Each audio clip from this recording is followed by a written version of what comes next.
Estamos en una sala de audiencias de la Justicia Federal de Córdoba. Aquí se llevan a cabo juicios orales y públicos. Como podemos ver, está el fiscal, el juez, hay un acusado y su abogada defensora, pero también hay una camarógrafa, porque algunos juicios se filman. ¿Será que esto es como una película o como una obra de teatro? Porque realmente hay una puesta en escena. ¿Será que un juicio oral es una puesta en escena? Preguntémosle a ellos.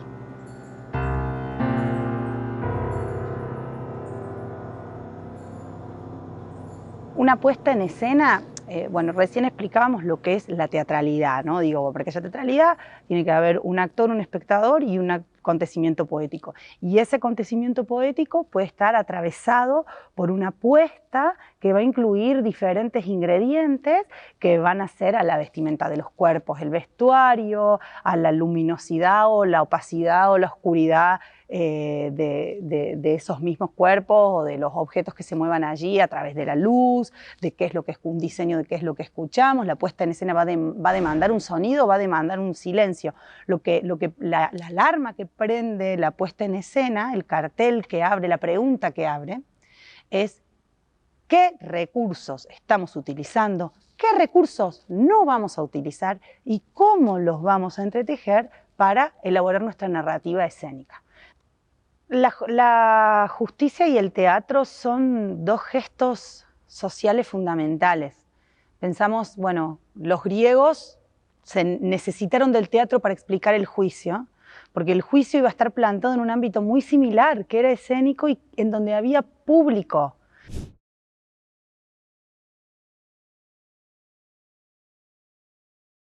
Qué bueno que comenzás preguntándome por el carácter de representación que tienen los juicios.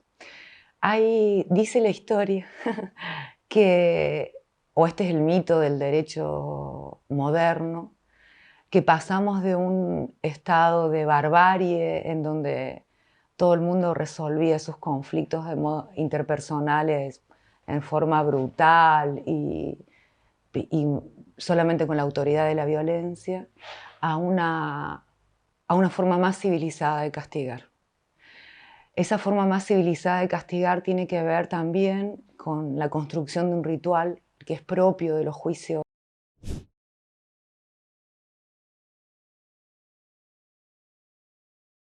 Un juicio es una representación de un episodio que ha ocurrido, que en principio la ley lo categoriza como un delito, en el que hay que determinar cuáles fueron los hechos que lo constituyeron, quién cometió esos hechos y si eso puede determinarse, cuál sería la norma aplicable. Entonces, en definitiva, el juicio es eso, es una representación de una realidad que pasó y que hay que reconstruir para poder determinar jurídicamente si finalmente se le puede atribuir una responsabilidad penal a la persona acusada de haber cometido ese delito.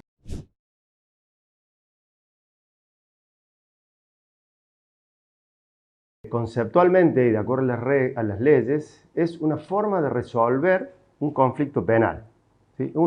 Es una modalidad establecida en la ley para dar una respuesta a un conflicto penal, que en definitiva es un conflicto social, donde está en juego ni más ni menos la libertad de una persona, ¿no? Es verdaderamente un escenario. El juez que se sienta, o los jueces que integran el tribunal, que se sientan presenciando y reconstruyendo y dirigiendo la reconstrucción de ese episodio, donde hay una parte acusadora, que es la parte del fiscal, de las fiscalías, digamos.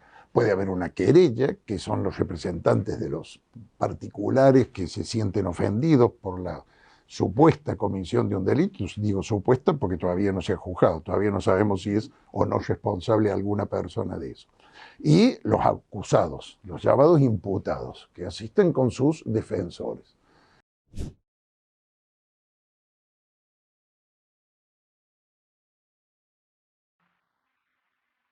Simplemente un imputado, nada más, un acusado. Que no se te permite hablar nada hasta el final del juicio, ¿no? Como te dije, llegamos con una expectativa que durante el transcurso del juicio vos te das cuenta que no es. En el juicio oral, en materia penal, implica una representación del conflicto originario, de las partes que intervienen en el conflicto y de terceros que son los que van a dirimir. Ya no existen los dioses, sino terceros imparciales que van a dirimir ya en nombre de Dios, sino en nombre del derecho, de la justicia. Hay un límite, digamos, muy pequeño entre una representación que canaliza sentimientos, pasiones. Estoy pensando en Durkheim todo el tiempo hoy. Sentimientos, pasiones, necesidad de venganza, necesidad de chivo expiatorio y el circo romano. En la medida que el rito, que el procedimiento, que la puesta en escena no tenga por finalidad la protección de derechos y que al mismo tiempo pueda ser realizado protegiendo derechos, los derechos, en este caso las víctimas, de los victimarios, eso se transforma en un circo. Yo llego únicamente a la instancia final. Ellos cada uno ya sabe su rol, tanto el fiscal, el juez que es escuchar y el abogado que es defenderte. Vos francamente no tenés ninguna preparación, no sabes nada más, como quien dice, ignorando todo. Así que francamente la primera que fue juicio tenía una idea nula de lo que pasaba. La existencia de roles y de actuaciones y de puesta en escena que implica un juicio penal no necesariamente implica que haya que falsear, ¿sí? Porque también hablábamos de una dimensión ética en el marco de un proceso y en el desarrollo de esos roles. No es que el rol implica sostener la posición en la teoría del caso a cualquier precio infringiendo normas éticas y falseando. No se puede falsear, no se puede mentir. Hay rituales que empoderan y que enseguida te muestran quién es el jefe y eso lo hacen por su distribución escénica, digamos, así de sencillo. Es un ritual en donde desde el primer momento queda claro cuál es el estatus y la posición de cada uno.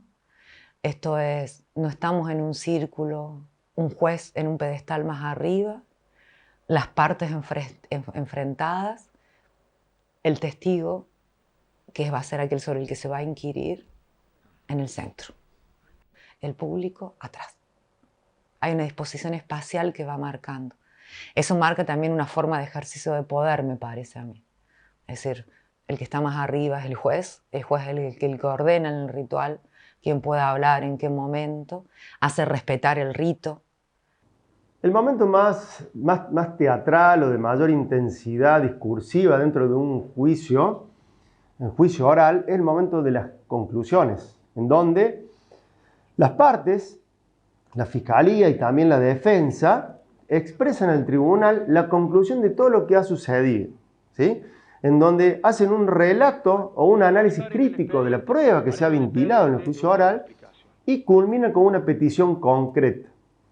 Entonces muchas veces las partes, la fiscalía o la defensa utilizan lemas, que son titulares, con los cuales empiezan para llamar la atención a los jueces. Y ese titular o ese lema condensa simbólicamente el núcleo de su posición. Otros momentos muy dramáticos, bueno, para el ofensor, para el acusado, la expresión del alegato de su defensor, que está tratando de explicarle al tribunal por qué no debe ser condenado o por qué la condena debe ser menor a la que ha pedido el fiscal.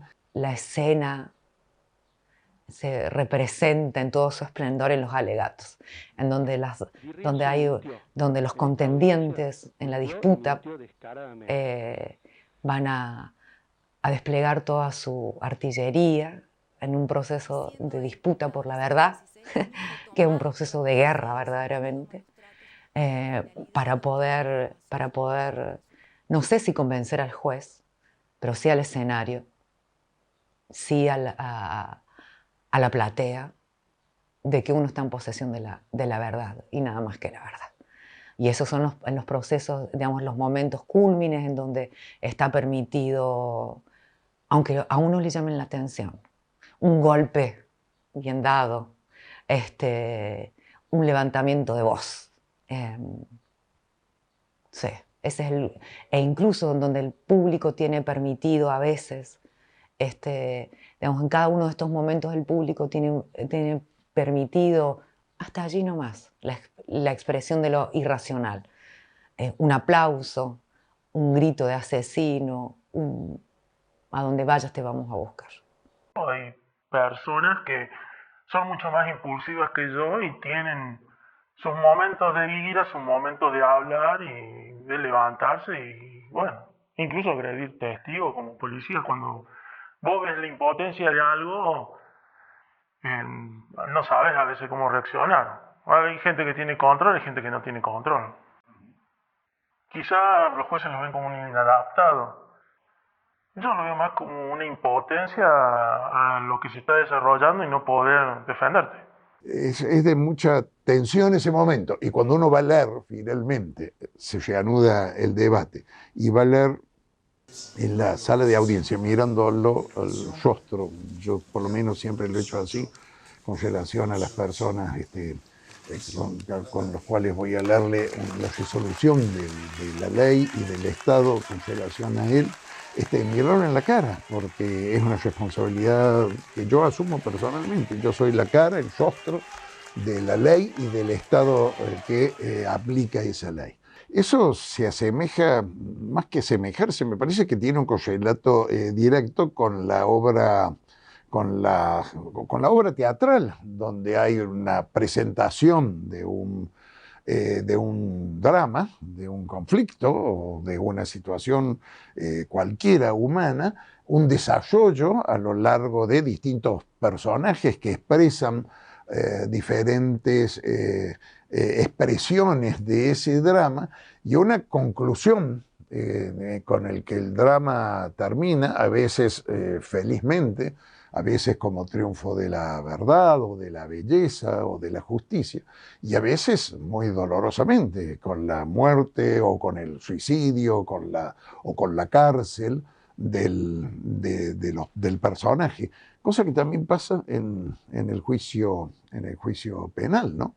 Pero es muy similar, porque, insisto, las obras de teatro escritas por un ser humano y protagonizadas por seres humanos somos los mismos que en un juicio penal. Algunos han cometido el delito, otros lo acusan y otros la sociedad les ha dado el rol de decir, bueno, yo voy a decir cómo se restaure el equilibrio jurídico. Porque entiendo que la justicia, por observarlo en mi familia, no solamente debe ser ejercida, sino que debe ofrecerle a la sociedad una narrativa de justicia. La gente no solamente debe vivir en un ámbito justo, sino que además tiene que tener la sensación de que está viviendo en un ámbito en donde se ejerce la justicia, y para eso debe entenderla. Y para eso los sistemas judiciales, además de que estén transparentados en expedientes que uno podría acceder, digamos, tiene que tener una escena. La organización de la escena en otros ámbitos de la vida existe. Existe en la justicia, existe en los colegios, existe en los rituales como el casamiento, existe el montaje escénico.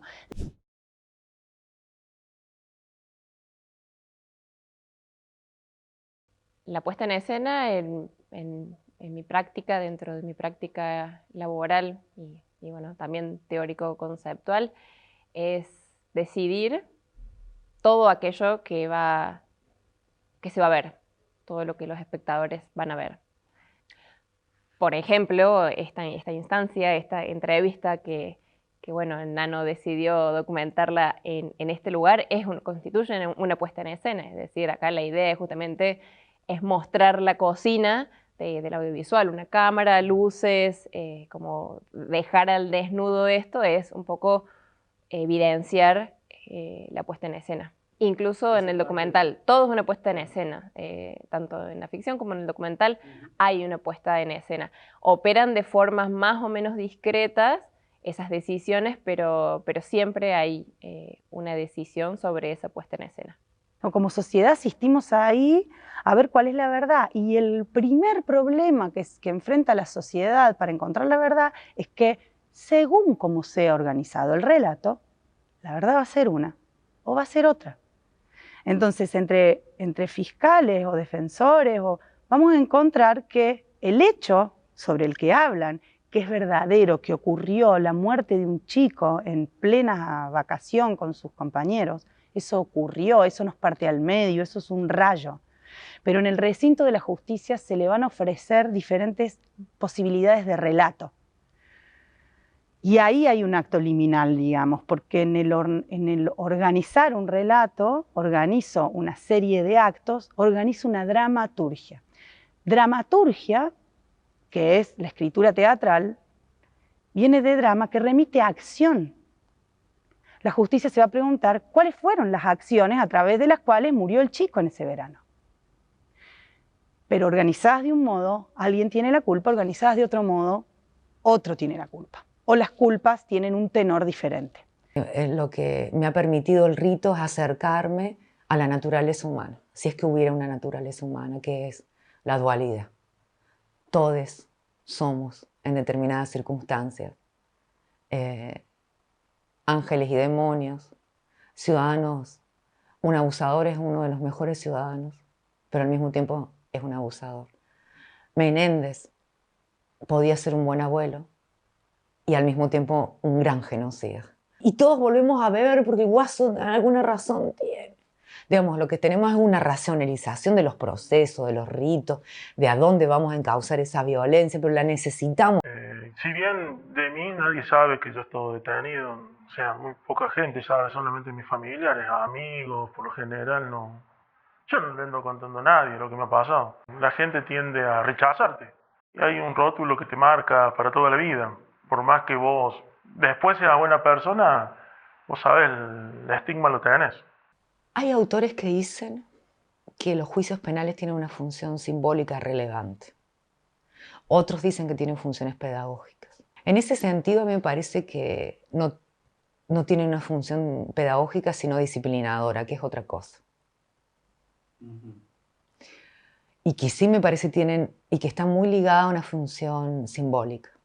Digamos, hay un proceso de sensibilidad social y de sensibilización social en el cual la cultura penal está inmersa. Entonces el rito penal no puede estar desprendido de la cultura general, digamos. Esa escena también posibilita la disputa simbólica de la cultura, en pequeño, de la cultura jurídico-penal, pero también de la cultura general. El lenguaje jurídico es un lenguaje performativo que crea realidades. La actuación es algo que los seres humanos ejercemos. Lo que define, todos ejercemos la actuación, la realización de actos, todos lo hacemos. Y a esos actos los hacemos, les ofrecemos no solo una ética, ¿no? Yo te enseño, yo soy maestra, yo enseño. A ese acto de enseñar le ofrezco una estética. Un juez tiene actuación, claro que la tiene. Tiene actuación. Tiene una actuación que es comunicativa, que ya explicamos que nosotros le vamos a demandar ciertos ribetes estéticos a esa actuación, no le vamos a permitir cualquier cosa estéticamente a un juez. Dentro del espacio del escenario juicio, tenían un trato que, bueno, es un poco también producto de la secuencia de un juicio, de cómo deben dirigirse entre las partes, mencionando estos nombres técnicos, un lenguaje como un léxico particular, que fuera del recinto era otra cosa, se trataban por el nombre de pila, como otro trato, sí, claramente todo lo que se estaba jugando ahí dentro los colocaba con una posición respecto a otra, cual actores, actrices. Inevitable mirar a las distintas partes que estaban interactuando en el juicio como actores, digo, no solo como actores sociales o como los miraría la sociedad, sino como actores de una película, porque bueno, cada quien estaba representando, defendiendo un interés, y eso lleva a las personas a eso, a mostrarse, a exponerse de una forma. Yo creo que la presencia de la cámara impactaba de distintas formas en las distintas partes involucradas. Por ahí en los acusados me parece que generaba una especie de tensión, sí. Recuerdo una anécdota con uno de mis compañeros, con el Nano, que él estaba en ese momento operando una de las cámaras que estaba junto a los jueces, o sea, de frente a los acusados. Uno de los acusados que Nano estaba filmando, Vergés, se da cuenta que está siendo filmado y empieza a hacerle una serie de señas, entre las cuales le hace esto. En un corte, en un cuarto, no sé muy bien, salen los acusados, él pasa por el costado del Nano y lo mira sonriendo y le dice: va con onda, flaco.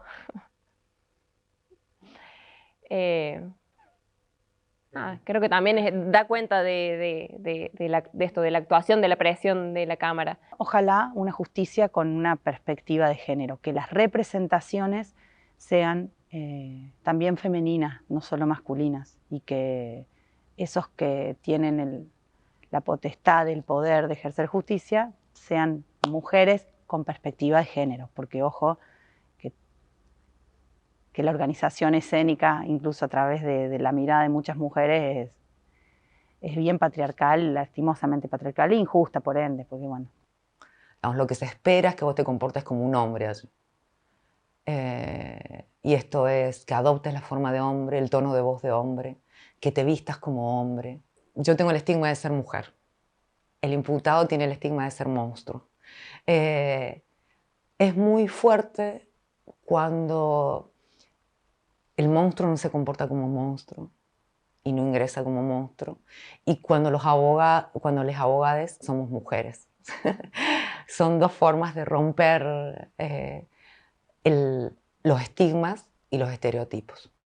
Existen casos en donde abogados han ido con remera y sacan un juicio y donde el tribunal le por escrito, le reprochó y le pidió antecedentes, le corrió antecedentes al colegio de abogados. Bueno, yo creo que yo no iría de remera a un juicio, pero sí tampoco estoy de acuerdo con que a un profesional que vaya de remera a un juicio merezca un reproche profesional o ético y una sanción.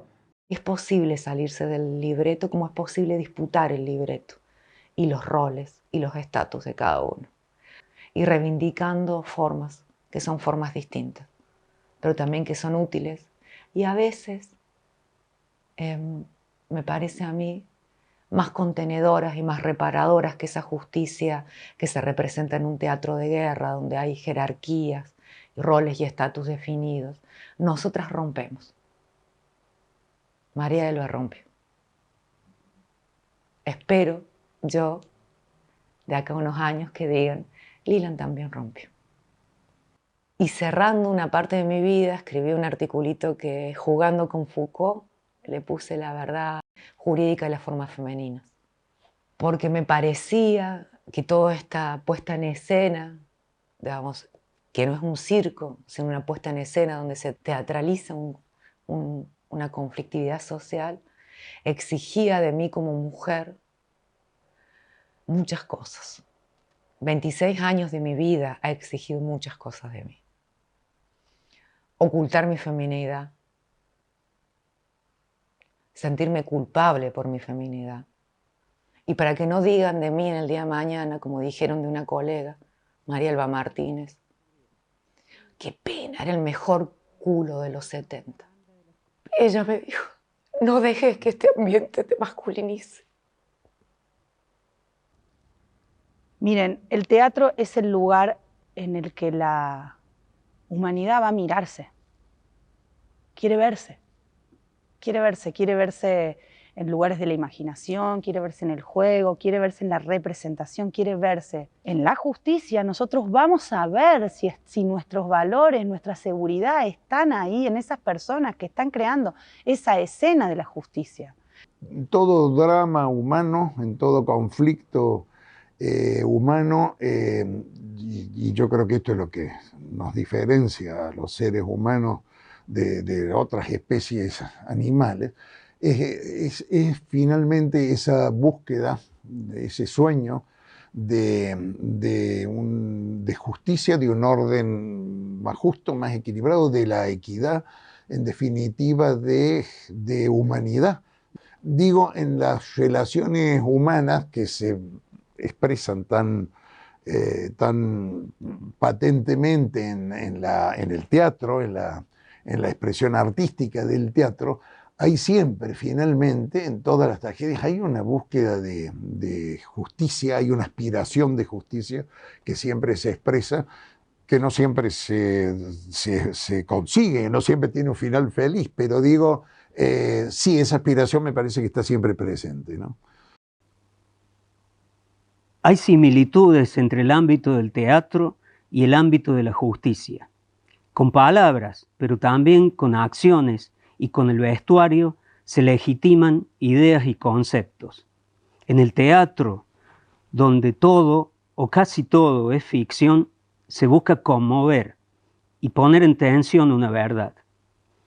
En el juicio, donde todo o casi todo intenta representar lo real, se busca convencer y validar una verdad. Al fin y al cabo, un juicio es una puesta en escena donde se legitima lo que allí se sentencia.